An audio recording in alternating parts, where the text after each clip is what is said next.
I wonder, Mr. President, though, I want to ask you because from your Vice President, J.D. Vance, said that the message is pretty clear. The drug trafficking must stop. So was this operation a message that you're sending to Mexico, to Claudia Sheinbaum, the president there? Well, it wasn't meant to be, and we're very friendly with her. She's a good woman, but the cartels are running Mexico. She's not running Mexico. The cartels are running Mexico. And we could be politically correct and be nice and say, oh, yes, she is. No, she's very, she's very frightened of the cartels. They're running Mexico. And I've asked her numerous times, would you like us to take out the cartels? No, Mr. President. No, please. So we have to do something because we lost. The real number is 300,000 people, in my opinion. They like to say 100,000. 100,000 is a lot of people, but the real number is 300,000 people, and we lost it to drugs, and they come in through the southern border, mostly the southern border. Plenty come in through Canada, too, by the way, in case you don't know. Yeah. But they come in through the southern border, and something's going to have to be done with Mexico. Why did you decide to do this morning? Are you talking about calling you people or the shot? No, taking out I'm not sure. Maduro. I'm not sure which is worse. If you want to know the truth, I'm calling you. I haven't spoken to anybody else because Charlie Hurd has been a great friend of mine for a long time. He was with me when it was not fashionable, and those are the people I like. He was with me, Charlie, when it was not at all fashionable. So. That's the reason I'm doing this, and your show is great. You're doing a great job. What a good team. But I meant, why did you make the decision to take out Maduro this morning? And what was Maduro doing when our guys came in on him?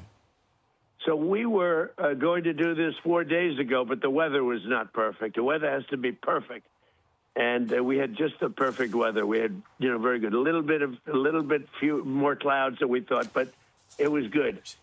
We waited 4 days. We were going to do this 4 days ago, 3 days ago, 2 days ago. And then all of a sudden it opened up and we said go. And I'll tell you, it was just amazing. And what was he doing? He was in a very highly guarded, like a fortress, actually. He was in a fortress. That we had nobody killed was amazing. I think we had nobody killed, I have to say, because a couple of guys were hit, but they came back and they're supposed to be in pretty good shape. But that we had nobody killed, that we lost no aircraft. Everything came back. We got it all back. One of them was hit pretty hard, but a helicopter, but we got it back.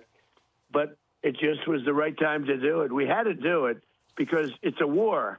We're losing 300,000 people a year. We don't lose that much in a war, okay, if you look.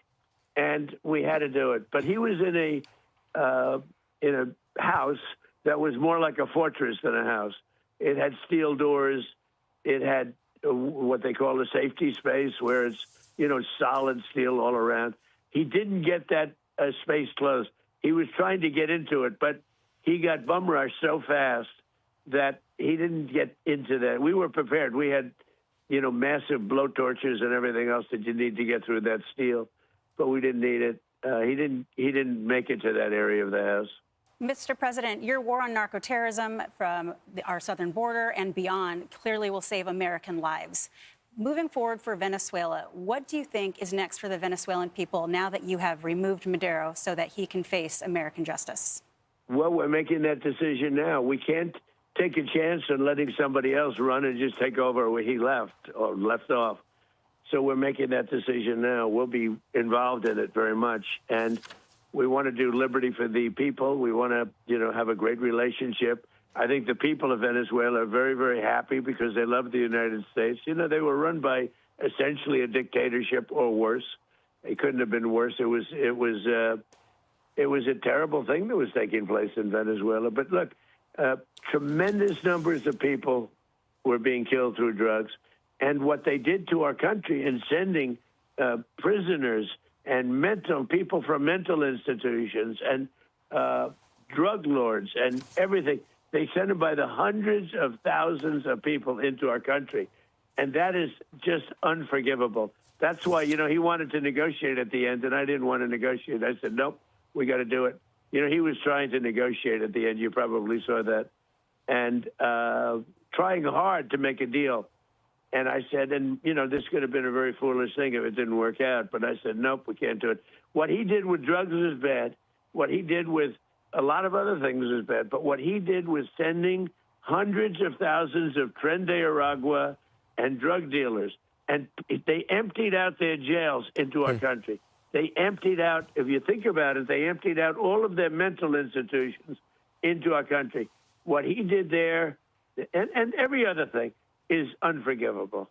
Hey everyone, I'm Emily Campagno. Catch me and my co-hosts Harris Faulkner and Kaylee McEnany on Outnumbered every weekday at 12 p.m. Eastern, or set your DVR. Also, don't forget to subscribe to the Fox News YouTube page for daily highlights.